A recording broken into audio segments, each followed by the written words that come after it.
ओम गुरुब्रह्मा गुरुविष्णु गुरुदेवो महेश्वरः गुरुसाक्षात् परब्रह्म तस्मै श्री गुरवे नमः। ओम स्थापकाय च धर्मस्य सर्वधर्मस्वरूपिणे अवतारवरिष्ठाय रामकृष्णाय ते नमः। जननीं शारदां देवीं रामकृष्णं जगद्गुरुं पादपद्मे तयो श्रुत्वा प्रणमामि मुहुर्मुहुः। नमः श्रीयतिराजाय विवेकानन्दसूरये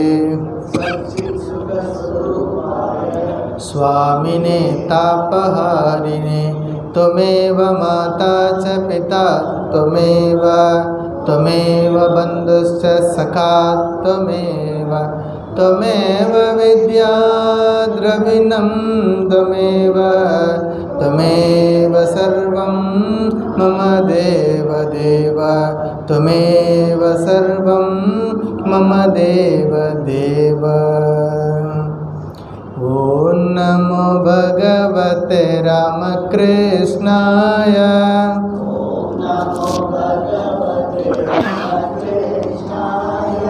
ओम नमो भगवते रामकृष्णाय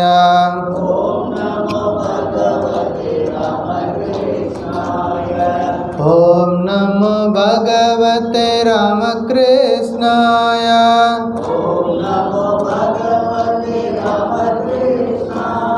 ओम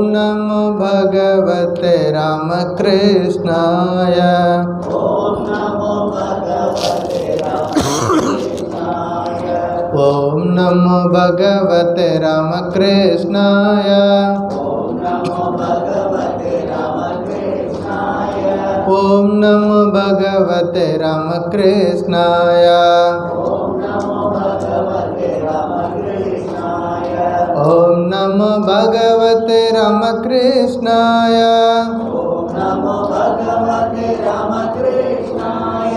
ओम नमो भगवते रामकृष्णाय ओम नमो भगवते रामकृष्णाय।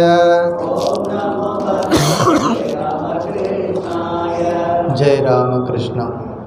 शंकरं शंकराचार्यं केशवं बादरायणं सूत्रभाष्य कृतौ वन्दे भगवन्तौ पुनः पुनः।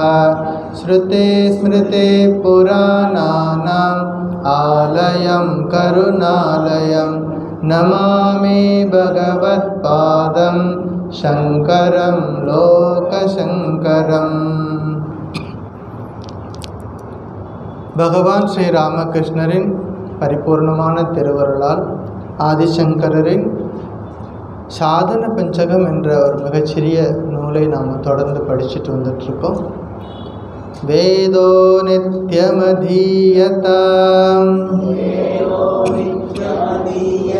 ததுதிதம் கர்மஸ்வனுஷ்டீயதாம் तेने सस्य विधीयताम् अपचितिः।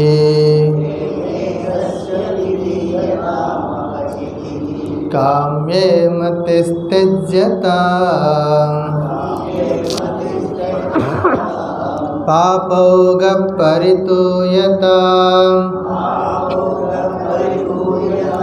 भवसुखे दोषो न सन्धीयताम् आत्मेच्छा व्यवसीयतां निजगृहात् तूर्णं विनिर्गम्यताम् संगसत्सु विधीयताम् भगवतो भक्तिर्दृढा धीयताम् शान्त्यादिपरिचीयतां दृढतरम्। कर्मासु संत्यज्यताम् सद्विद्वानुपसृप्स्यताम् प्रतिदिनं तत्पादुका सेव्यताम्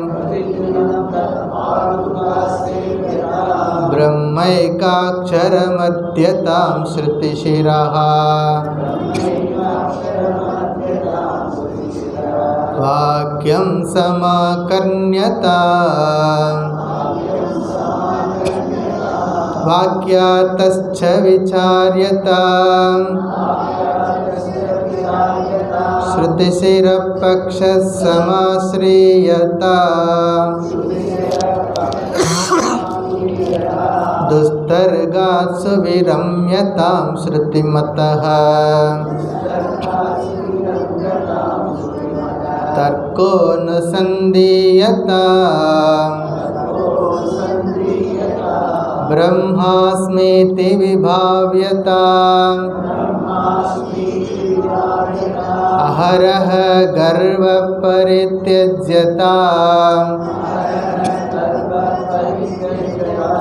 देहेऽहं मतिरुज्यतां बुधजनैः वादपरित्यज्यताम् शुद्ध्यादिश्च चिकित्स्यताम् प्रतिदिनं भिक्षौषधं भुज्यताम् स्वात्वन्नं न त्याज्यतां विधिवशात् प्राप्तेन सन्तुष्यताम् शीतोष्णादिविषह्यताम् न तु वृत्तावाक्यं समुच्चार्यताम् औदासीन्यमपीप्स्यतां जनकृपात् நைஷ்டுர்யமுத்ஸ்ருஜ்யதாம். வேதங்களை நாள்தோறும் படிக்க வேண்டும், அதாவது ஓத வேண்டும். அதில் சொல்லப்பட்டுள்ள காரியங்களை நன்றாக செய்ய வேண்டும். எல்லா கடமைகளையும் கடவுளுக்கு செய்யும் பூஜையாக செய்ய வேண்டும். பலனை விரும்பி செய்கின்ற காரியங்களில் உள்ள புத்தியை விட்டுவிட வேண்டும். மன தூய்மைக்காகவும் விருப்பு வெறுப்பு இல்லாமலும் எல்லா செயல்களையும் செய்து பழக வேண்டும். இவ்வுலக இன்பங்களில் இருக்கின்ற துன்பங்களை அல்லது குறைபாடுகளை இடைவிடாமல் எண்ணி பார்க்க வேண்டும். ஆன்மாவை அறிந்து கொள்ளும் ஆர்வத்தை நன்றாக வளர்த்து கொள்ள வேண்டும். விரைவாக உடல் என்ற சிறையிலிருந்து ஆன்மாவை விடுவிக்க முயற்சி செய்ய வேண்டும். முதல் பேரா. இரண்டாவது பேரா, எப்பொழுதும் நல்லோர் இணக்கத்தில் இருக்க வேண்டும். இறைவனிடத்தில் ஆழ்ந்த பக்தியை கடைப்பிடிக்க வேண்டும். மன அடக்கம் முதலான சாதனைகளை தொடர்ந்து பழக வேண்டும். உறுதியாக எல்லா கர்மங்களிலிருந்தும் விரைவில் விடுபட வேண்டும். நல்ல சிறந்த ஞானியாக உள்ள தகுந்த குருவை நாடி செல்ல வேண்டும். நாள்தோறும் அவரை வணங்க வேண்டும். அவரிடமிருந்து ஓம்கார மந்திரத்தை அல்லது பரம்பொருள் தத்துவத்தை நன்கு கேட்க வேண்டும். வேதாந்த வாக்கியங்களை அவரிடமிருந்து நன்றாக கேட்க வேண்டும். இது இரண்டாவது பேரா. மகா வாக்கியங்களின் பொருளை நன்றாக ஆராய்ச்சி செய்ய வேண்டும். வேதத்தின் கருத்தை எப்பொழுதும் சார்ந்திருக்க வேண்டும். தேவையற்ற தர்க்கம் செய்வதிலிருந்து விலகி இருக்க வேண்டும். வேதத்துக்கு ஏற்புடைய தர்க்கத்தை பயன்படுத்தவும் வேண்டும். நான் அந்த பரம்பொருளாக இருக்கிறேன் என்று தியானம் செய்ய வேண்டும். ஒவ்வொரு நாளும் கர்வத்தை நன்றாக விட்டுவிட வேண்டும். உடம்பில் நான் என்கின்ற எண்ணத்தை நன்றாக ஒதுக்கி தள்ள வேண்டும். அறிஞர்களிடம் பெரியவர்களிடம் வாதம் செய்வதை அறவே விட்டுவிட வேண்டும். இது மூணாவது பேரா. நாலாவது பேரா, பசியாகிய நோயை போக்கிக் கொள்ள வேண்டும். நாள்தோறும் உணவாகிய மருந்தை உட்கொள்ள வேண்டும். மேலும் விருப்பமான உணவை நாடி செல்லக்கூடாது. வினை பயனால் கிடைத்ததை கொண்டு மகிழ்ச்சியாக இருக்க வேண்டும். குளிர், வெப்பம் போன்ற இரட்டைகளை நன்கு பொறுத்து கொள்ள வேண்டும். இதுவரைக்கும் பார்த்துருக்கோம். சீதோஷ்ணாதி விஷஹ்யதா அப்படிங்கிறது கடைசியாக நம்ம பார்த்தது. இன்னைக்கு பார்க்க வேண்டியது ந து விருத்தா வாக்கியம் சமுச்சாரியதா. ந து விருத்தா வாக்கியம் சமுச்சாரியதா. தேவையில்லாத பேச்சை பேசக்கூடாது. தேவையில்லாத பேச்சை பேசக்கூடாது. வாய்க்கு பூட்டு போடணும். என்ன பண்ணணும்? வாய்க்கு பூட்டு போடணும். யாருக்கு? நீங்கள் ஆன்மீக சாதகர்களா? பூட்டு போட்டுக்கணும். ஆன்மீக சாதகர்களா? இந்த விஷயத்தில் எச்சரிக்கையாக இருக்கணும். எப்படின்னு பார்ப்போம். இதுக்கு இன்னொரு பேர் பகவத்கீதையில் வாக்கு தவம். பகவத்கீதையில் ஸ்ரீகிருஷ்ணன் சொல்லுவார், வாக்கினால் செய்யக்கூடிய தவம். உடலால் செய்யக்கூடியது, மனதால் செய்யக்கூடியது, இப்படியெல்லாம் சொல்லிகிட்டே வருவார். வாக்கினால் செய்யக்கூடிய தவம் அப்படின்னா இதுதான் நம்ம கீதையிலே ஏற்கனவே படிச்சிருக்கோம். அதாவது விருத்தா வாக்கியம் ந து சமுச்சாரியதாம். ஆன்மீக சாதகர்கள் தேவையற்ற பேச்சுக்களை தவிர்க்க வேண்டும். எங்கே தேவையோ அதை பேசணும், எங்கே தேவையில்லையோ அங்கே அமைதி காக்கணும். ஒருத்தர் இப்படி தான் பேசிக்கிட்டே இருந்தார். ரொம்ப நேரம் பேசிக்கிட்டு இருந்தார். எல்லாரும் கேட்டுகிட்டே இருந்தாங்க. ரொம்ப நேரம்னா ரொம்ப ரொம்ப நேரம் பேசிக்கிட்டே இருக்கார். கொஞ்சம் நேரம் பார்த்தாங்க. அவரும் எவ்வளோ நேரம் தான் உட்காந்தே இருப்பாங்க. இப்போ நான் உட்காந்து ஒரு 5 மணி நேரம் உட்காந்து பேசிகிட்டு இருந்தேன்னா, சாமி நீங்கள் பேசிக்கிட்டே இருங்க, நாங்கள் போயிட்டு வர்றோம் அப்படின்னு போயிடுவீங்க. அது மாதிரி என்னாச்சு, கொஞ்சம் கொஞ்சமாக ஒருத்தராக எழுந்து போக ஆரம்பித்தாங்க. பார்த்தார், கவனித்தார் பேசுகிறவர். ஓ, ரொம்ப நேரம் பேசிட்டேனா அப்படின்னு சொல்லி வாட்சை பார்த்தார். அப்போது ஒருத்தர் கேட்டார், ஐயா வாட்சை பார்க்காதீங்க, பின்னாடி இருக்கிற காலண்டரை பாருங்கள். அவர் என்ன நினச்சார், வாட்ச் பார்த்துட்டு ரொம்ப நேரம் பேசிட்டு தான் நினச்சிருக்காரு. பின்னாடி சொன்னாங்க, பின்னாடி இருக்கிற கேலண்டரை பாருங்கள், ஒரு வாரமாக பேசிகிட்டு இருக்கிறீங்க. விருத்தா வாக்கியம். விருத்தா வாக்கியம் சமுச்சாரியதான். எங்கே பேசணும், எவ்வளோ பேசணும் அப்படிங்கிறதுல பல நேரங்களில் நம்ம அறியாமல் ஏதாவது பேசிடுவோம். அது என்ன பண்ணும் அப்படின்னா ஞான நிஷ்டையை பாதிக்கும். நம்ம அதிகமாக பேசுகிறதுனால என்ன நடக்கும் அப்படின்னா, நம்ம ஆன்மீக சாதகர்கள் இப்போ தான் கொஞ்சம் குருநாதர்கிட்ட போயிருக்கிறோம், கொஞ்சம் ஆன்மீக விஷயங்களை கேட்டிருக்கிறோம், அவர் நல்ல புஸ்தகத்தை படிச்சுட்ருக்குறோம். இப்போ நான் அதிகமாக பேசிக்கிட்டே இருந்தோம்னா என்ன அப்படின்னா ஒரு நிஷ்டையை விலகிடுவோம். நிஷ்டை என்பது என்ன? ஒரு விஷயத்தை தொடர்ந்து செய்கிறது. இப்போ தினசரி 1 மணி நேரம் ஜப்பம் செய்வேன், 1 மணி நேரம் தியானம் செய்வேன். இது மாதிரி ஏதாவது ஒரு நிஷ்டை வச்சுருப்போம். அந்த நிஷ்டை டிஸ்டர்ப் ஆகும். எதனால்? அதிகம் பேசுகிறதுனால. அதனால் என்ன பண்ணணும்? சாதகர்களாக இந்த விஷயத்தில் ஜாக்கிரதையாக இருங்க. ஆராயாமல் எதையாவது பேசிட்டோம் அப்படின்னா அதை சரி பண்ணுறதுக்கு பல காலம் ஆகும்.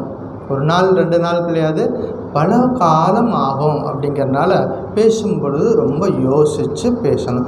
சிந்திக்காமல் பேசுவது என்பது தவிர்க்கப்பட வேண்டும். சிந்திக்காமல் பேசுவது என்பது முற்றிலும் தவிர்க்கப்பட வேண்டும். வாயிலிருந்து ஒரு சொல் வெளியில் வருதுன்னா அது உள்ள நிறைய ப்ராசஸில் போயிட்டு ஃபில்டராகி இதுதான் பேசணும் அப்படின்னு சொல்லிட்டு நமக்குள்ளே அது ஒரு பெரிய ப்ராசஸ் நடந்ததுக்கப்புறமா தான் அந்த சொல்லானது நமக்கு வெளியில் வரணும். அப்போ இதுக்கு முன்னாடி என்ன பண்ணணும்? உள்ளுக்குள்ளே நிறைய அதுக்குடைய ப்ராசஸ் நடந்திருக்கணும். வந்துச்சு பேசிட்டேன் அப்படின்னு சொல்லக்கூடாது. சிந்தனை பண்ணி பேசணும். யாகாவராயினும் நாகாக்க காவாக்கால் சோகாப்பர் சொல்லிலுக்குப்பட்டு திருவள்ளுவர் ஏற்கனவே சொல்லியிருக்கார், நம்ம படிச்சிருக்கோம். யாராக இருந்தாலும் ஒருவர் எதை காக்க தவறினாலும் பரவாயில்லை, நாவை தவறாமல் காக்க வேண்டும். அப்படி இல்லைன்னா என்ன ஆகும் அப்படின்னா, அந்த குற்றத்தினால் அவநம்பிக்கை அடைந்து மிகுந்த துன்பத்தை அடைவார்கள். இது திருக்குறள் சொல்லுது. நமக்கு ஏற்கனவே ஒரு எச்சரிக்கை மணி அடித்தாச்சு. அப்போ யாகாவராயினும் நாகாக்க, நாவை அடக்க பழகணும் அப்படிங்கிறத சொல்லியிருக்கிறாங்க. காட்டில் ஒரு முனிவர் தவம் பண்ணிக்கிட்டு இருந்தார்.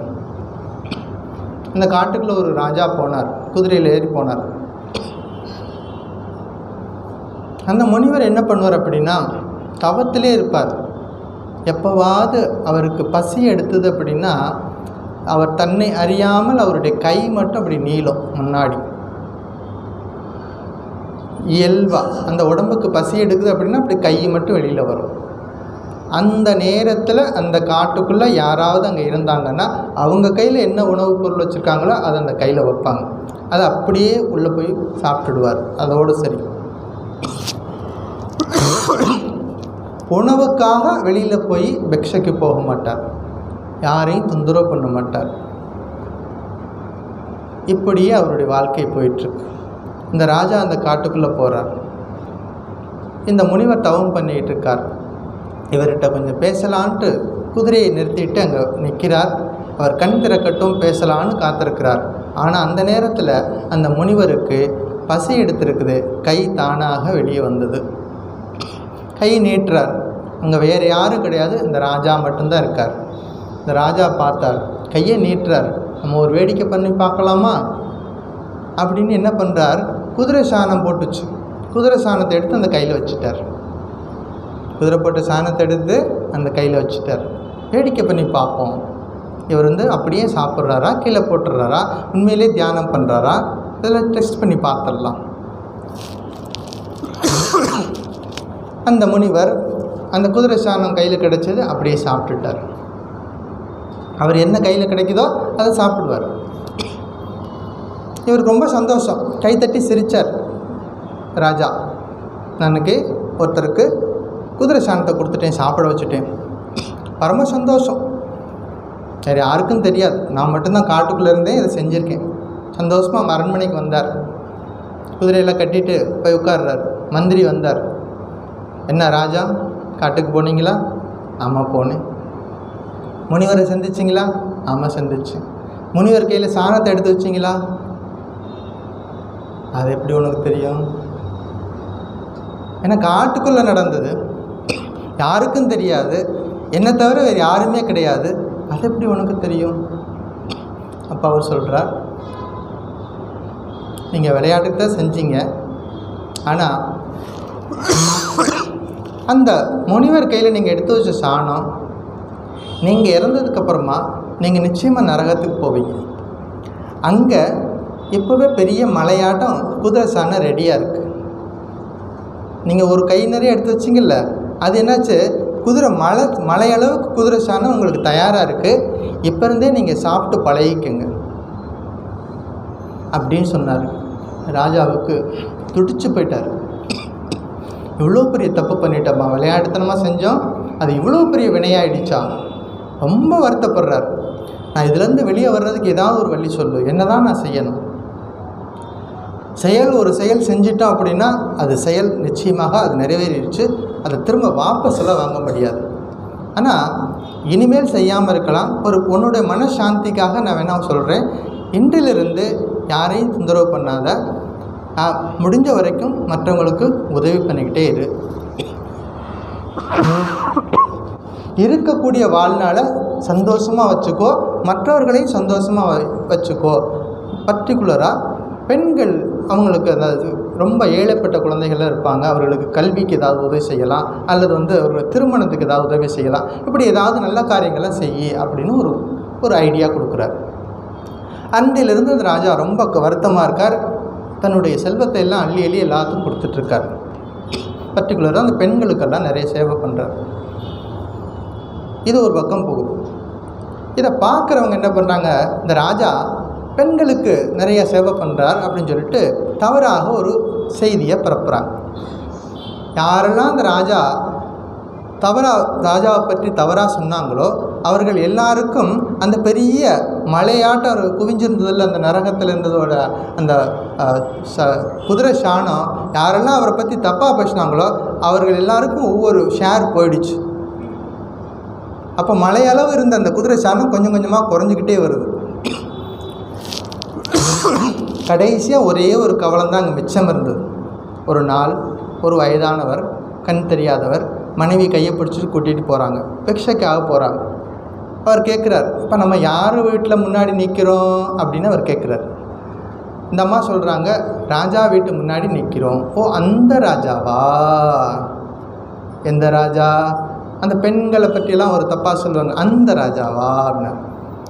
அந்த அம்மா ஓடி போய் வாயை பொத்துனாங்க, சொல்லாதீங்க, அப்படி சொல்லாதீங்க, அவர் பத்தினி, சொல்லாதீங்க, அப்படி சொல்லக்கூடாது, தெரியாமல் ஒருத்தரை பற்றி எதுவும் சொல்லக்கூடாது.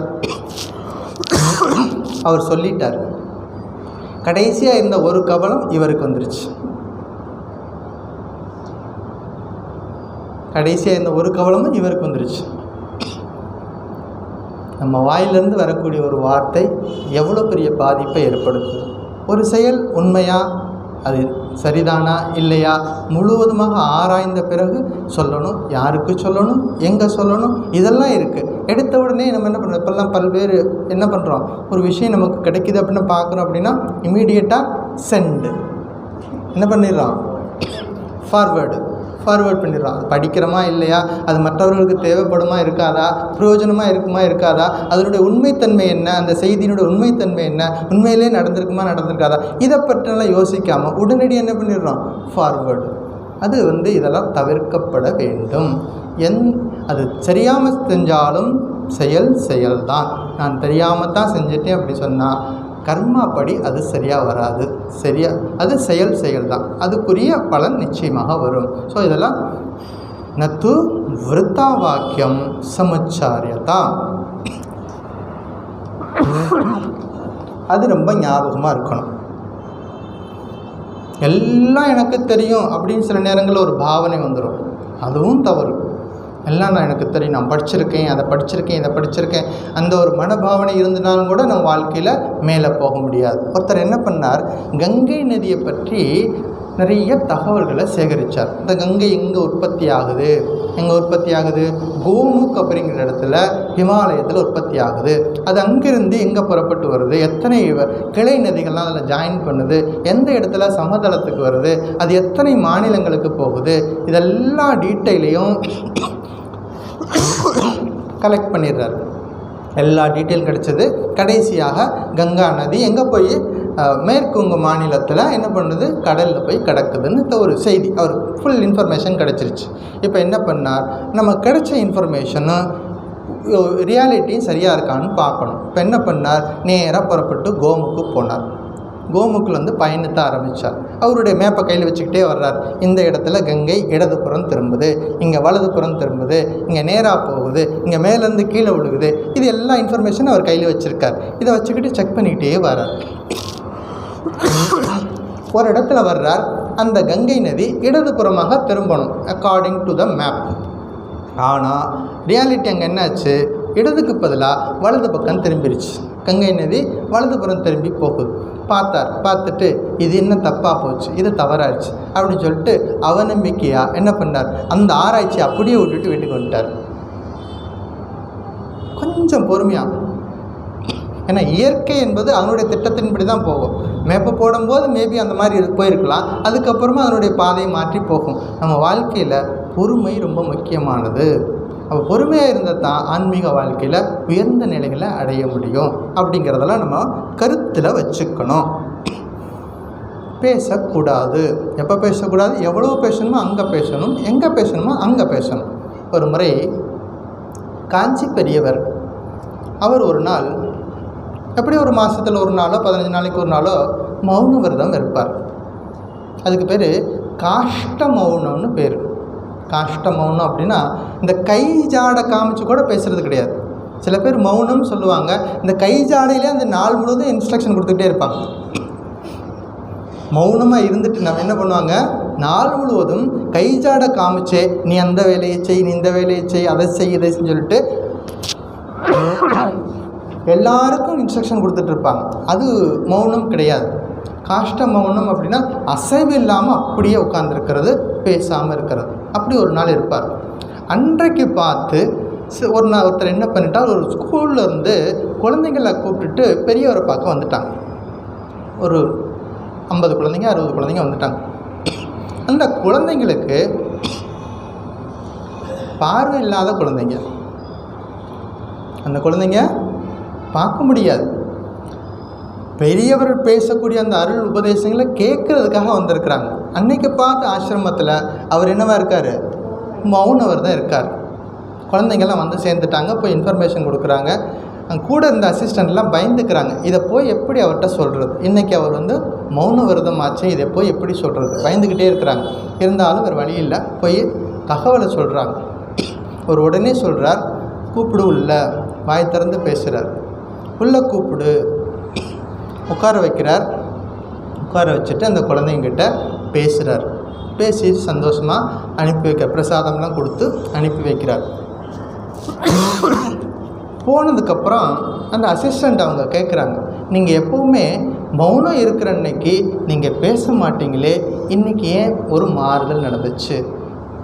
மற்ற நாளில் கூட நீங்கள் வந்து என்றைக்கும் எதுக்காகவும் பேச மாட்டீங்க, இன்றைக்கி ஏன் ஒரு மாறுதல் நீங்கள் வந்து பேசிட்டீங்களே ஏன் அப்படின்னு கேட்டாங்க. அப்போ அவர் சொன்னார், அந்த குழந்தைங்களுக்கு கண் தெரியாது, என்னை பார்க்க முடியாது, என்னுடைய குரலை கேட்குறதுக்காக எங்கேருந்தோ வந்திருக்கிறாங்க.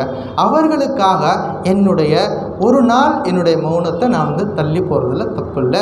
எங்கள் தேவையோ அங்கே நான் பேசணும். இன்றைக்கி அந்த குழந்தைங்க வந்திருக்கிறாங்க, இல்லைன்னா ஏமாந்து போயிடுவாங்க அப்படி சொல்லிட்டு என்ன பண்ணுறார்? அவர் தான் விதியை வைக்கிறார். அந்த விதியை அவரே என்று தேவைப்படும் பொழுது அதை மாற்றிக்கொண்டு உலக நலனுக்காக பயன்படும் அப்படின்னா அங்கே ஒரு சேஞ்சை கொண்டு வர்றார்.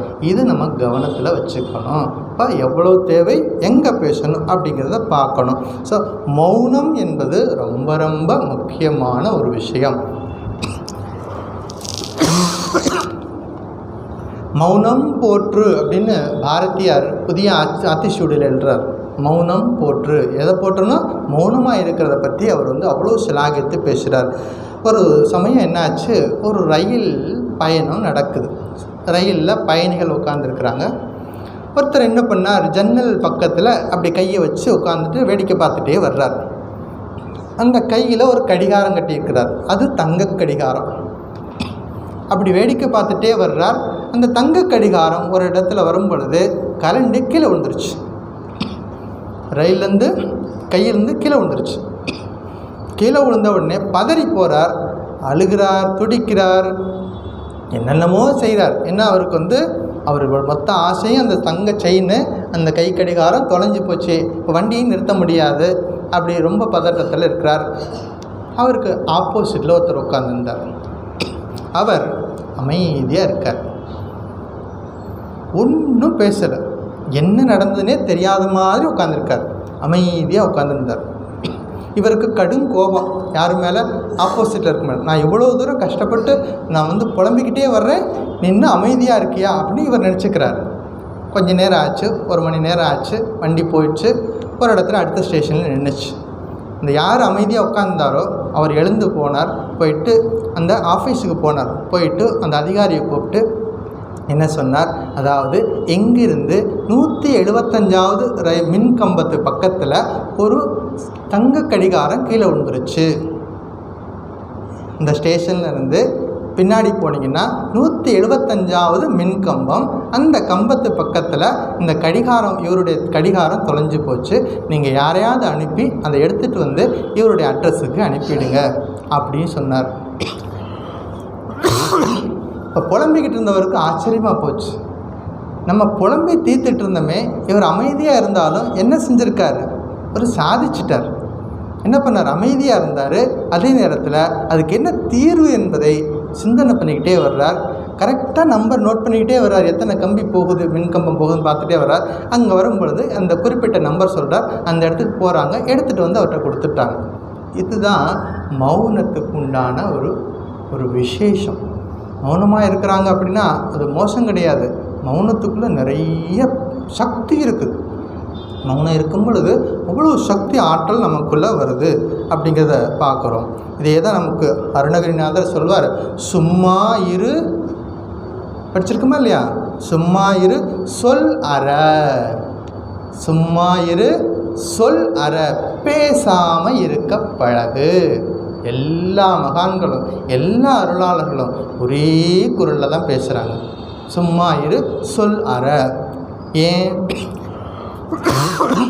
நம்ம வாழ்க்கையில் மௌனமும் புன்னகையும் ரெண்டு சக்தி வாய்ந்த ஆயுதங்கள். ஒன்று மௌனம், இன்னொன்று புன்னகை. புன்னகை பிரச்சனையை தீர்க்கும். எவ்வளோ பிரச்சனை வந்தாலும் சரி, எவ்வளோ பெரிய போராட்டம் இருந்தாலும் சரி, ஒரு ஸ்மைல் பண்ணிவிடுங்க, பிரச்சனையை தீர்க்கும். அதே மௌனம் ஃபர்தராக பிரச்சனையை வராமல் தடுக்கும். மௌனமாக இருந்துட்டோம் அப்படின்னா பிரச்சனையை வராமல் தடுக்கும். இதெல்லாம் சூக்ஷ்மமான விஷயங்கள். வாழ்க்கையில் வரும்பொழுது தான், இந்த பிரச்சனை வரும்பொழுது தான் இதை நம்ம அப்ளை பண்ணி பார்க்கணும். ஒரு தடவை என்னாச்சு, ஒரு கணவன் மனைவி 2 பேரும் இளம் தம்பதிகள். 2 பேருக்கும் சண்டைன்னா சண்டை, அப்படி ஒரு சண்டை நடக்கும். இவர் சொல்லுவார், நான் பிடிச்ச முயலுக்கு 2 கால் அப்படிம்பார். அந்த அம்மா சொல்லுவாங்க, இல்லை இல்லை 4 கால். இப்படி ஏதாவது இவர் என்ன சொல்கிறாரோ அதுக்கு ஆப்போசிட்டாக பண்ணுவாங்க. இப்படி சந்தோஷமே இல்லை. எப்போ பார்த்தாலும் 2 பேருக்கு இடையில் ஒரு தகராறு இருந்துருக்கும், போராட்டம் இருந்துகிட்டே இருக்கும். காலையில் எழுந்ததுலேருந்து இரவு தூங்குற வரைக்கும் இந்த போராட்டம் நடந்துக்கிட்டே இருக்கும். இந்த தம்பதிகள் கவனிக்கிறாங்க, எதிர்த்த வீட்டில் இருக்கிறவங்க இதே மாதிரி ஒரு தம்பதி இருக்கிறாங்க, அங்கே சைலண்ட்டாக இருக்கிறாங்க. என்னடா அது, நம்ம வீட்டில் இவ்வளவு கலைவரம் நடந்துகிட்ருக்குது, அங்கே எந்த பிரச்சனையும் இல்லாமல் அமைதியாக இருக்கே, எப்போ பார்த்தாலும் அமைதியாக இருக்கே, என்னென்னு பார்க்கணும், அது என்ன ரகசியம்னு பார்க்கணும். இந்த அம்மா போயிட்டு அவங்ககிட்ட கேட்டாங்க, நாங்கள் 2 பேரும் எப்போ பார்த்தாலும் எங்கள் வீட்டில் சண்டை போட்டே இருக்கிறோமே, நீங்கள் மட்டும் இவ்வளோ அமைதியாக இருக்கிறீங்களே, அது எப்படி அப்படின்னு கேட்டாங்க. ஓ அதுவா, எங்கிட்ட ஒரு மருந்து வச்சுருக்கேன், எங்கிட்ட ஒரு ஸ்பெஷல் மருந்து வச்சுருக்கேன், அதனால தான் நாங்கள் சந்தோஷமாக இருக்கோம். அப்படியா, இந்த மருந்து தான் எனக்கு கொஞ்சம் கொடுத்தா என்ன அப்படிங்க. சரி சரி, இவ்வளோ தூரம் நீ கேட்குறீல்ல, தர்றேன் அப்படின்னு சொல்லிவிட்டு ஒரு சின்ன பாட்டிலில் அந்த மருந்து ஊற்றி கொடுத்தாங்க. கொடுத்துட்டு இதை வீட்டுக்கு கொண்டுட்டு போ, எப்போவாவது உங்களுக்குள்ளே பிரச்சனை வந்துச்சுன்னா இதுலேருந்து ஒரு ஸ்பூன் எடுத்து வாய்க்குள்ளே போட்டுக்கோ, இந்த மருந்து உள்ளே போட்டுக்கோ, வாயை திறக்கக்கூடாது. ஒரு ஸ்பூன் மருந்தை வாய்க்குள்ளே வச்சுக்கோ, வாயை திறக்கக்கூடாது. ஒரு 10 நிமிஷம் கழித்து அந்த மருந்தை உள்ளே முழுங்கிடும், அப்புறம் சரியாக போயிடும். மருந்தை வாங்கிட்டு அந்தம்மா தன்னுடைய வீட்டுக்கு வர்றாங்க. வெளியில் கணவர் காத்துட்ருக்கார், ஆஃபீஸ் போயிட்டு வந்து காத்திருக்கார். இந்த அம்மா சாவியை பூட்டி சாவி கையில் வச்சுட்டு கொண்டு போயிட்டாங்க. நான் வெளியே காத்து கிடக்குறேன், நீ எங்கே போனேன், அங்கே ஆரம்பிச்சது சண்டை. நான் எவ்வளோ நேரமாக வெளியே காத்துட்ருக்கேன், நீ எங்கே போனேன் அப்படின்னு சண்டை போட்டான். இந்த அம்மா எதுக்கு போனாங்க, மருந்து வாங்க போனாங்க. சரி, நல்ல சமயம், நம்ம டெஸ்ட் பண்ணி ஆகணும், இப்போ மருந்து வேலை செய்தா இல்லையான்னு.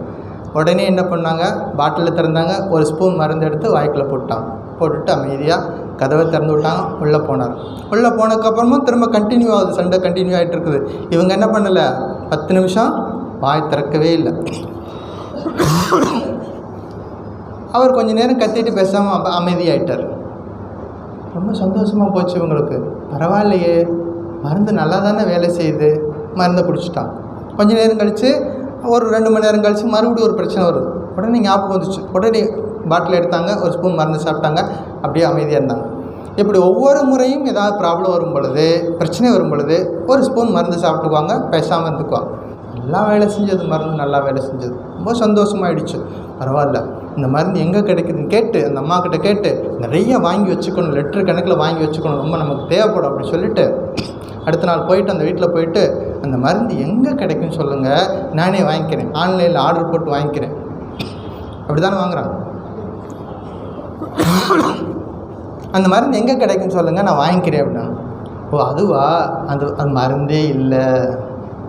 என்னது மருந்தே இல்லையா, அப்போ அது என்னது, நான் கொடுத்தது தண்ணி தான் உனக்கு கொடுத்தேன். என்ன கொடுத்துருக்காங்க, வெறும் தண்ணீர், வீட்டில் குடிக்கிற தண்ணீர். நீ என்ன பண்ணியிருக்கிற, 5 நிமிஷம் தண்ணியை வாய்க்குள்ள வச்சுட்டு அமைதியாக வாயை திறக்காமல் இருந்திருக்கிற.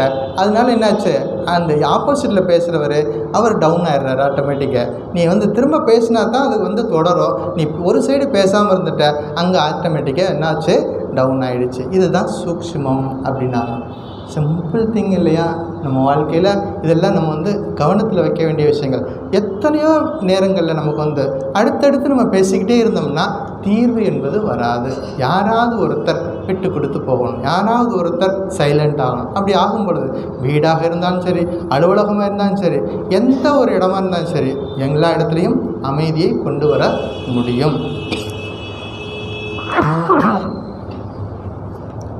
யானை பார்த்துருக்கோம். இந்த யானை, எத்தனை பேர் இந்த யானையோட வாயை பார்த்துருக்குறோம்? யானையை பார்த்துருக்கோம், எல்லோரும் நம்ம பார்த்துருக்கோம். எல்லா நேரத்துலையும் யானையோட வாயை பார்க்க முடியுமா? முடியாது. யானை பார்த்துருக்குறோம், யானைக்கு முன்னாடி ஒரு தும்பிக்கை இருக்கும், அது பற்றி எல்லாருக்கும் தெரியும். ஆனால் எல்லா நேரத்துலையும் யானையினுடைய வாயை பார்க்க முடியுமா? முடியாது. எப்போ பார்க்க முடியும்? யானைக்கு உணவு கொடுக்கும் பொழுது, அந்த உணவை அது சாப்பிடும் பொழுது மட்டும்தான் யானையினுடைய வாயை நம்ம பார்க்க முடியும். அது மாதிரி கதையெல்லாம் கேட்டுக்கணும். அது மாதிரிக்கு பின்னாடி தான் விஷயமே இருக்குது. அது மாதிரி எங்கே பேசணுமோ, எங்கே அவசியமோ அங்கே தான் நமக்கு பேசணும். அவசியம் இல்லாத இடத்துல பேச வேண்டிய இல்லை. நத்து விருத்தா வாக்கியம் சமுச்சாரியதா அப்படிங்கிறது. ஸோ கோபப்பட்டோம்னா நோய் வரும். கோபப்பட்டுக்கிட்டே இருந்தோம்னா என்னாகும்? அது நோயை உண்டாக்கும். ஆனால் மௌனமாக இருந்துட்டோம்னா அது சந்தோஷத்தை கொடுக்கும். ஆப்போசிட், மௌனமாக இருந்துட்டு ஒரு புன்னகை செஞ்சிட்டோம் அப்படின்னா அது சந்தோஷத்தை கொடுக்கும். மௌனம் அப்படிங்கிறது பேசக்கூடிய அந்த சொல் ஆற்றலின் ஒரு பகுதி. நம்ம பேசிகிட்டே இருக்கோம் இல்லையா, அந்த சொல் ஆற்றலுடைய ஒரு பகுதி. ஒரு விஷயத்தை வாயினால் சொல்கிறது ஒரு கலை. ஒருத்தருக்கு புரிய வைக்கிறோம். நம்ம என்ன மனசில் நினைக்கிறோமோ அதை மற்றவங்களுக்கு சொல்கிறோம், சொல்லி புரிய வைக்கிறோம். அது ஒரு கலை. ஆனால் மௌனம் அப்படிங்கிறது சொல்லாமல் சொல்லும் விஷயம். வாயினால் சொல்லாமலே ஒரு விஷயத்தை நம்ம புரிய வைக்கிறோம். அப்போ மௌனத்துக்கு இவ்வளவு விஷயங்கள் இருக்கிறது அப்படிங்கிறத பார்க்குறோம். ஒரு தடவை ஒரு காட்டில் ஒரு முனிவர் தவம் செஞ்சிட்ருக்கார். அப்போ அந்த வழியாக ஒரு பசுமாடு வேகமாக ஓடி வந்துச்சு.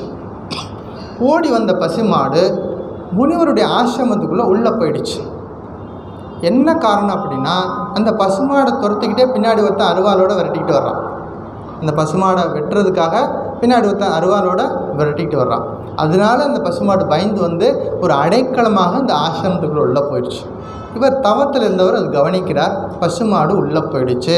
கொஞ்ச நேரத்தில் அவன் நிற்கிறான். முனிவரே, பசுமாடு வந்துச்சா அப்படின்னு கடும் கோபத்தில் கேட்குறான். இங்கே வந்துச்சா அந்த மாடு அப்படின்னு கேட்குறான். இப்போ என்ன பதில் சொல்லணும்? வந்துச்சுன்னு சொன்னால் அவன் பிடிச்சிட்டு போயிடுவான், பிடிச்சிட்டு போய் வெட்டிடுவான். வெட்டுனா அந்த பழியில் முனிவருக்கும் சம்பந்தம் உண்டு. காட்டி கொடுத்துட்டார் இல்லையா?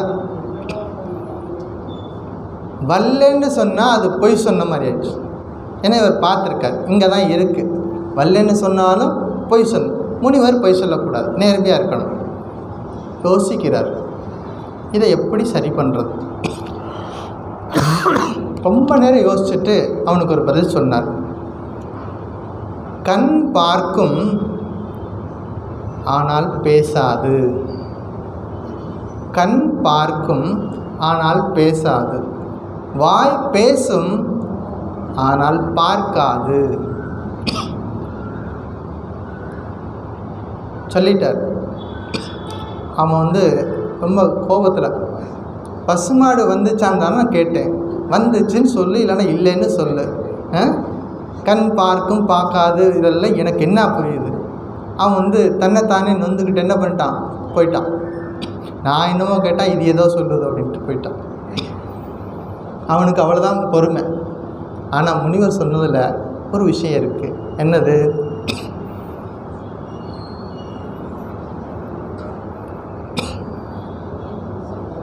கண் பார்க்கும் ஆனால் பேசாது. நான் பார்த்துட்டேன்யா, இந்த பசுமாடு உள்ளே வந்ததை பார்த்துட்டேன், பேச முடியாத நிலையில் இருக்கிறேன், என் நிலைமையை புரிஞ்சுக்கோ. இல்லை, பசுமாடு இங்கே தான் வந்துச்சு, பார்த்துட்டேன், ஆனால் பேசக்கூடாது, பேசுனா அந்த மாட்டுக்கு தொந்தரவு வரும், அதுக்காக நான் பேச முடியாமல் இருக்கேன், இதை புரிஞ்சுக்கோ அப்படிங்கிறாரு. அந்த அளவுக்கு அவனுக்கு புரிஞ்சுக்கிறதுக்கு இல்லை, அவன் போயிட்டான். அப்போ சில நேரங்களில் சாதுரியமாக நம்ம சில விஷயங்களை தவிர்க்க பார்க்கணும், சாதுரியமாகவும் நம்ம நடந்துக்கணும். தட்சிணாமூர்த்தி ஸ்தோத்திரத்தில் பார்த்துருக்குறோம், குருநாதர் இளமையாக உட்காந்துருக்கார் சிவபெருமான், அவர் முன்னாடி முனிவர்கள் இருக்கிறாங்க. யாரெல்லாம்? அவங்கெல்லாம் ரொம்ப வயசான முனிவர்கள் உட்காந்துருக்குறாங்க. என்ன பண்ணுறாரு? மௌனத்தாலேயே உபதேசம் பண்ணுறார். மௌனத்தாலேயே தட்சிணாமூர்த்தி என்ன பண்ணுறாரு? சிவபெருமான் அந்த முனிவர்களுக்கு உபதேசம் கொடுக்கிறார் அப்படிங்கிறத பார்க்குறோம். ஸோ வாய் பேசாத எத்தனையோ விஷயங்களை மௌனம் சாதிக்கும், மௌனத்தால் சாதிக்க முடியும் அப்படிங்கிறத பார்க்குறோம். இந்த மௌனத்தை தினசரி வாழ்க்கையில் கடைபிடிக்க முயற்சி செய்யணும். சப்போஸ் நமக்கு 24 மணி நேரம் இருக்குது, எல்லாருக்கும் 24 மணி நேரம் தான். 24 மணி நேரத்தில் நம்ம ஸ்டார்ட் பண்ணுமே ஒரு 5 நிமிஷம்னு ஆரம்பிச்சுக்கோமே. இன்றைக்கு 24 மணி நேரத்தில் 5 நிமிடங்கள் நான் பேச மாட்டேன், நாளைக்கு 5 நிமிஷம் 10 நிமிஷமாக மாறணும், அல்லது ஒரு வாரம் கழித்து 10 நிமிஷமாக மாறணும். கொஞ்சம் கொஞ்சமாக பயிற்சி பண்ணி நமக்குள்ளே எவ்வளோ முடியுமோ ஒரு குறிப்பிட்ட நேரம் பேசாமல் இருக்கிறதுக்கு முயற்சி பண்ணுவோம். சாஸ்திரம் சொல்லுது, பெரியவங்க சொல்லியிருக்காங்க, எல்லாம் படிக்கிறோம், கேட்குறோம், நம்மளும் வாழ்க்கையிலையும் இம்ப்ளிமெண்ட் பண்ணி பார்க்கணும். அப்போ செய்து பார்க்கும் பொழுது அதில் எவ்வளவு தூரம் பிரச்சனைகள் இருக்குது, அதில் எந்த அளவுக்கு நமக்கு இன்னும் அதிகமாக நம்முடைய தவம் என்பது தேவைப்படுது அப்படிங்கிறத நம்ம நிதர்சனமாக பார்க்க முடியும். அப்போ என்ன பண்ணணும்? பயிற்சி பண்ணி பார்க்கணும் தினசரி வாழ்க்கையில். அதுக்கு தான் என்ன பண்ணணும், நம்முடைய காலங்காலமாக நம்முடைய பாரத கலாச்சாரத்தில் அமாவாசைன்னா விரதம் இரு, கந்த சஷ்டிக்கு விரதம் இரு, ஐயப்ப சாமிக்கு விரதம் இருந்து மாலை போட்டுப்போ, இப்படி என்ன பண்ணுறாங்க ரிலீஜியன்ஸ் அந்த பெரிய பெரிய தவத்தை என்ன பண்ணிட்டாங்க, ஒரு சின்ன சடங்கு மூலமாக நமக்கு சொல்லி கொடுத்துட்டாங்க. ரொம்ப கஷ்டமில்லாமல் அதை செய்யணுங்கிறதுக்காக ஒரு சின்ன பூஜை மூலமாக நமக்கு சொல்லி கொடுத்துருக்குறாங்க. இப்போ இதெல்லாம் தெரிஞ்சு தான் நம்முடைய பெரியவங்க எல்லாம் சரியாக அட்டவணை போட்டு கொடுத்துருக்குறாங்க. திங்கக்கிழமையா சோமவார விரதம், இப்படி ஒவ்வொரு நாளைக்கும் ஒரு விரதம் இருக்கிறது. அந்த விரத நாள் என்ன பண்ணுறோம், குறிப்பிட்ட ஒரு நியமங்களை நம்ம கடைபிடிக்கிறோம். குறைந்த அளவு சாப்பிட்றது, இல்லை சாப்பிடாமல் இருக்கிறது, தண்ணி குடிக்காமல் இருக்கிறது, பேசாமல் இருக்கிறது, ஏதோ ஒரு விதத்தில் ஒரு நம்ம ஒரு குறிப்பிட்ட அளவுக்கு தவம் செய்ய ஆரம்பிக்கிறோம். அந்த தவத்தின் மூலமாகத்தான் ஆற்றல் என்பது நமக்கு கிடைக்கும். அந்த ஆற்றலை வச்சு தான் நமக்குள்ளே இருக்கக்கூடிய பகவானை பார்க்கறதுக்கு முடியும். அப்போ என்ன பண்ணணும், அந்த எனர்ஜியை நம்ம சேமிக்க பழக்கணும் அப்படிங்கிறார். எப்பொருள் யார் யார் வாய் கேட்பினும், எப்பொருள் கேட்பினும் அப்பொருள் மெய்ப்பொருள். யார் எதை சொன்னாலும் அப்படியே ஏற்றுக்கொள்ளக்கூடாது. அது உண்மையிலேயே சரிதானா, நல்ல நியூஸ் தானா, அதெல்லாம் பார்த்துட்டதுக்கப்புறமா தான் ஏற்றுக்கணும் அப்படிங்கிறத பார்க்குறோம். விவேக சூடாமணியில் அதாவது ஒரு ஸ்லோகம் இருக்கிறது. யோகஸ்ய பிரதமம் துவாரம் வாங் நிரோதா, யோகஸ்ய பிரதமம் துவாரம் வாங் நிரோதா, அப்பரிக்கிரஹா நிராசாச்ச நிரீசாச்ச நித்தியம் ஏகாந்த சீலதா அப்படின்னு அந்த ஸ்லோகம் வருது. 367வது ஸ்லோகம். யோகஸ்ய பிரதமம் துவாரம் வாங் நிரோதா என்ன சொல்லுது, பேச்சை கட்டுப்படுத்து. அங்கே என்ன சொல்கிறாங்க, வாய்க்கு பூட்ட போடு. வாங் நிரோதகம்னா பேச்சை கட்டுப்படுத்து. பரிசு பொருட்களை ஏற்றுக்கொள்ளாதே. ஃப்ரீயாக கொடுக்குறாங்கன்னு சொல்லிட்டு எல்லாத்தையும் வாங்கி வச்சுக்காத. இலவசமாக கிடைக்குதுன்னு சொல்லிட்டு கொடுக்குறது எல்லாத்தையும் வாங்கி வச்சுக்காத. உண்மையிலேயே உனக்கு தேவை இருக்குதா, எஸ் தேவை இருக்குதா வாங்கிக்கோ, இல்லையா இலவசமாக வருதுங்கிறதுக்காக வாங்காத. தேவை இருந்தால் வாங்க, இல்லைன்னா வேண்டான்னு சொல்லி பழகு. அந்த பொருளுக்கு ஒரு மரியாதை இருக்குது, அந்த பொருளுக்கு ஒரு உழைப்பு இருக்கிறது. யார் கொடுக்குறாங்கன்னு இல்லை, அந்த பொருள் எத்தனையோ பேரோட உழைப்பினால் வர்றது. உண்மையிலேயே எனக்கு தேவையா, தேவை இருந்தால் வாங்கிக்கணும், தேவையில்லைன்னா நோ சொல்ல பழகணும். எப்போ சொல்ல அந்த தைரியம் வரும்? சாதனையில் நம்ம மேலே மேலே போகும்பொழுது தான் இந்த நோ சொல்லக்கூடிய பண்பு நமக்குள்ளே வரும். வேண்டாம் போதும் அப்படிங்கிற அந்த பண்பு நமக்குள்ளே வரணும். எதிர்பார்ப்பு இல்லாமல் இருக்கணும். எதையும் எதிர்பார்த்து இருக்கக்கூடாது. மேபி சில சமயம் நல்லா நடக்கலாம், நல்லா ஃபேவராக போகும் லைஃப்பில் எல்லாமே. அப்போ எதிர்பார்த்து இல்லாமல் இருந்தோம்னா வாழ்க்கை சந்தோஷமாக இருக்கும் அப்படிங்கிறத பார்க்குறோம். அப்போ செயல்கள்லேருந்து முடிஞ்ச வரைக்கும் செயல்கள்லேருந்து விடுபட்டு இருக்கிறது அப்படிங்கிறது முடிஞ்ச வரைக்கும் ஒரு குறிப்பிட்ட நேரமாவது தனிமையில் இருக்கிறது. நம்ம தனியாக உட்காந்து கண்ணை மூடி உட்காந்தோம்னா தான் உண்மையிலேயே ஊவியார் நமக்கு அப்போ தான் தெரியும் நம்ம யார் அப்படிங்கிறத கண்டுபிடிக்க முடியும். வேறு யாரும் வந்து நமக்கு சொல்ல வேண்டியதில்லை, நீ யார், நீ என்னவர் அப்படிங்கிற நமக்கு சொல்ல வேண்டிய. நமக்கு நாமளே டெஸ்ட் வச்சு பார்ப்போம். கண்ணை மூடி உட்காந்து பாருங்கள், அப்போ தான் தெரியும் உண்மையிலேயே நம்ம யார், நம்ம மனசு என்ன மாதிரி பிளான் பண்ணுது, ப்ளே பண்ணுது நம்ம கூட அப்படிங்கிறது நமக்கு தெரியும். இவ்வளோ விஷயங்கள் இதெல்லாம் சொல்லிட்டு என்ன சொல்லுது, இதுதான் யோக சாதனையின் முதல் படி. இப்போ நான் சொன்னல இதெல்லாம் செஞ்சு முடித்ததுக்கப்புறம் தான் முதல் படியே வைக்கிறாராம். யோகஸ்ய பிரதமம் துவாரம், ஃபஸ்ட்டு ஸ்டெப்பு. இதெல்லாம் செஞ்சதுக்கப்புறம் என்ன பண்ணணும்? பேச்சை கட்டுப்படுத்தணும், பரிசு பொருட்களை வாங்கக்கூடாது, எதிர்பார்ப்பு இல்லாமல் இருக்கணும், செயல்கள்லேருந்து விடுபட்டு இருக்கணும், தனிமையில் இருக்கணும். இதெல்லாம் செய்த பிறகு தான் ஒருத்தருக்கு அந்த தகுதியே வருதான் யோகத்துக்கு உள்ளே நுழைகிறதுக்கு. யோசித்து பார்த்துக்குவோம் யார் யார் எங்கே இருக்கோம். அதுக்காக நம்ம வந்து மனசை விட வேண்டியதில்லை. சாஸ்திரம் சொல்லிக் கொடுக்குது, இப்படியெல்லாம் இருக்குன்னு சொல்லிக் கொடுக்குது.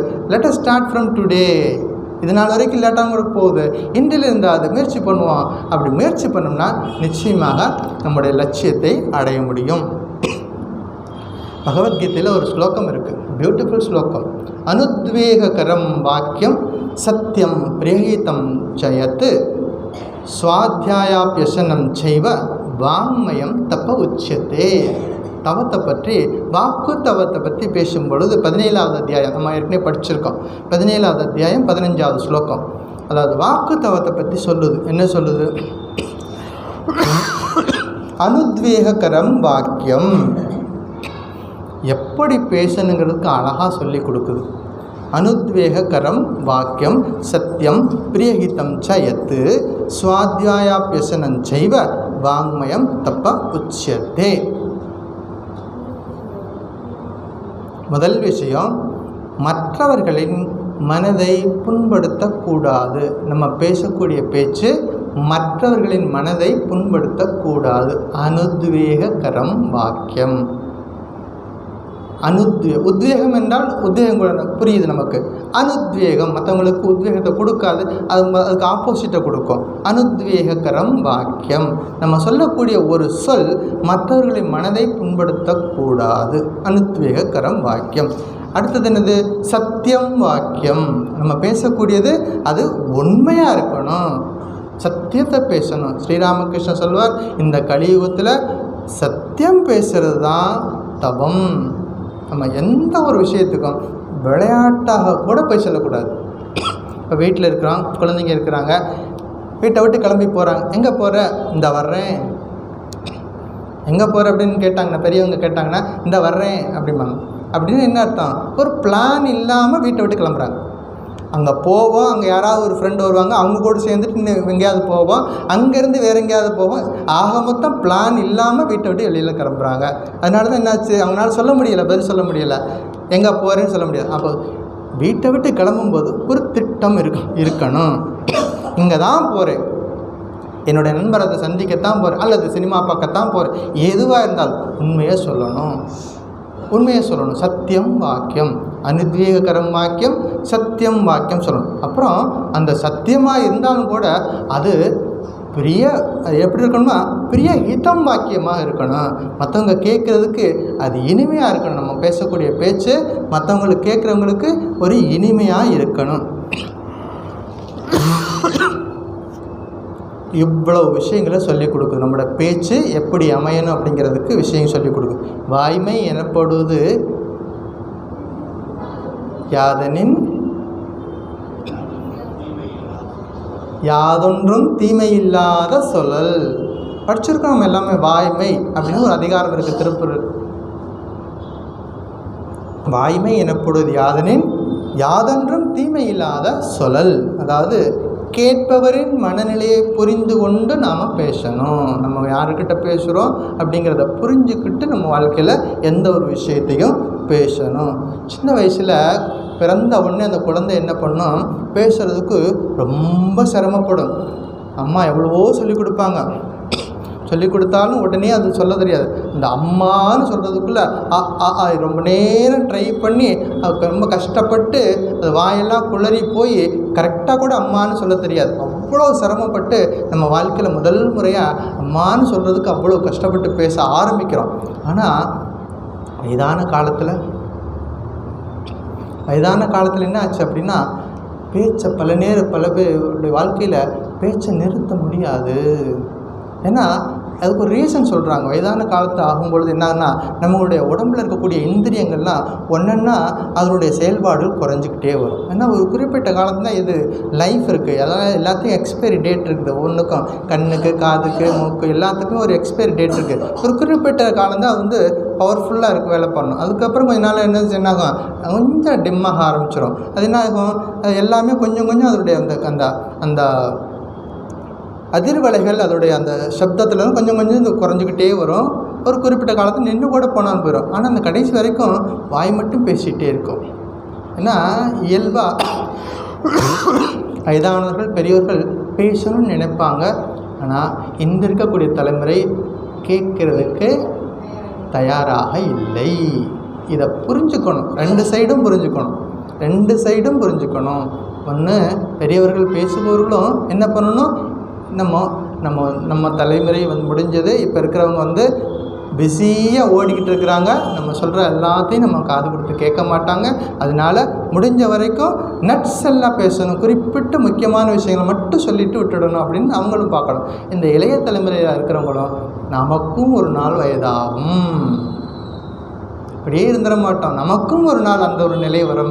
அப்படி ஒரு நிலை நமக்கும் வரும். அதனால் பொறுமையோடு அவர்களுக்கு முடிந்த வரைக்கும் உதவி செய்யணும். அப்படிங்கிற அந்த பண்பு ரெண்டு பேர்கிட்டையும் இருந்தால் நிச்சயமாக எல்லா இடத்துலையும் சந்தோஷம் என்பது நிலைக்கும். அப்போ பேசுகிறதுல இவ்வளோ விஷயங்கள் இருக்கிறது. பேசுகிறதுக்கு முன்னாடி சில நேரங்களில் யோசிக்கணும்.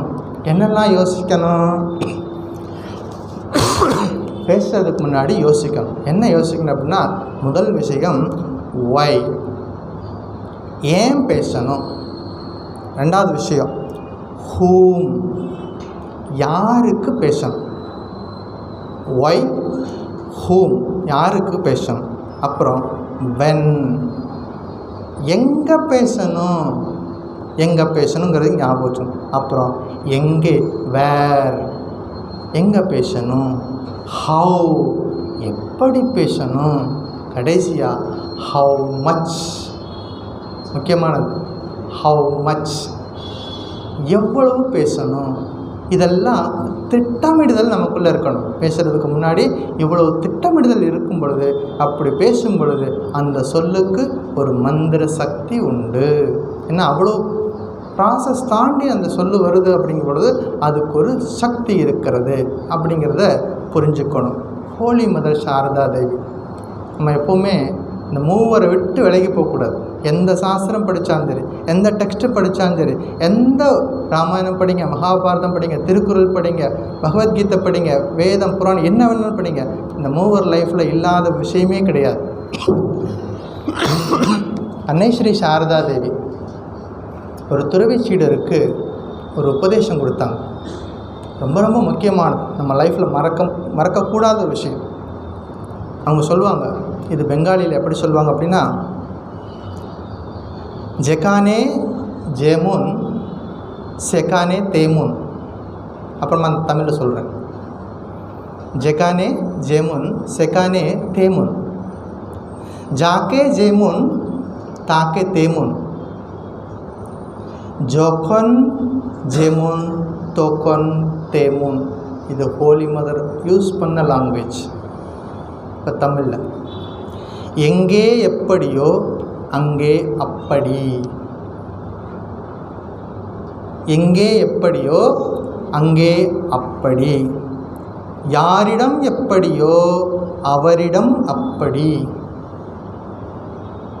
யாரிடம் எப்படியோ அவரிடம் அப்படி, எப்பொழுது எப்படியோ அப்பொழுது அப்படி. ஒளிமதர் சாரதா தேவி கல்கட்டாவுக்கு வந்திருக்கிறாங்க. திரும்பவும் கிராமத்துக்கு புறப்படும் போது எல்லாரும் போய் நமஸ்காரம் பண்ணுவாங்க. அப்போ ஒரு துறவிஷிட்ட போய் நமஸ்காரம் பண்ணுறார்.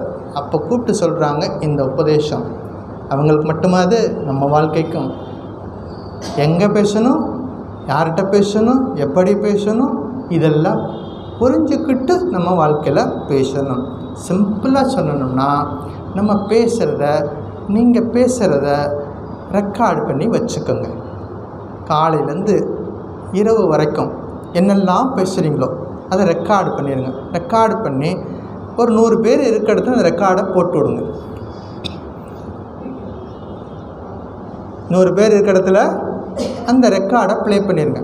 ப்ளே பண்ணும் பொழுது, அதை கேட்கும் பொழுது உங்கள் மனசு கூச்சப்படக்கூடாது, அல்லது கேட்குறவங்களுக்கு கூச்சப்படக்கூடாது. அப்படி பேசணும். சிம்பிள். இவ்வளோ விஷயம் இருக்குது. இன்றைக்கி என்ன டாப்பிக்கு? நத்து விருத்தா வாக்கியம் சமுச்சாரியதா. தேவையற்ற பேச்சுக்களை தவிர்க்க வேண்டும். நீங்கள் ஆன்மீக சாதகர்களாக ரொம்ப ஜாக்கிரதையாக இருங்க. இவ்வளோ விஷயங்கள் ஆச்சாரியர் நமக்கு சொல்லிக் கொடுக்குறார். எதெல்லாம் செய்யணும்னு ஆரம்பித்தார். வேதம் படிக்க சொன்னதுலேருந்து ஆரம்பித்து இன்றைக்கி நம்ம பார்த்துருக்கக்கூடிய உபதேசம், பேச்சை குறைக்கணும் அல்லது பேச்சை கட்டுப்படுத்தணும், அல்லது பேச்சை நம்ம என்ன பண்ணணும், எங்கே தேவையோ அங்கே பேச பழகணும் அப்படிங்கிறத. இதுவும் ஒரு தவம், இதுவும் ஆன்மீக சாதனை அப்படிங்கிறத சொல்லி கொடுக்குறார். அடுத்த உபதேசம், அடுத்த ரத்தினம். ஏன்னா அவர் ஒரு வார்த்தையே இருக்குது இந்த புஸ்தகத்துக்கு, உபதேச ரத்தினம்னு பேர். அடுத்த ரத்தினம் அடுத்த வாரம். ஓம் சாந்தி சாந்தி சாந்தி.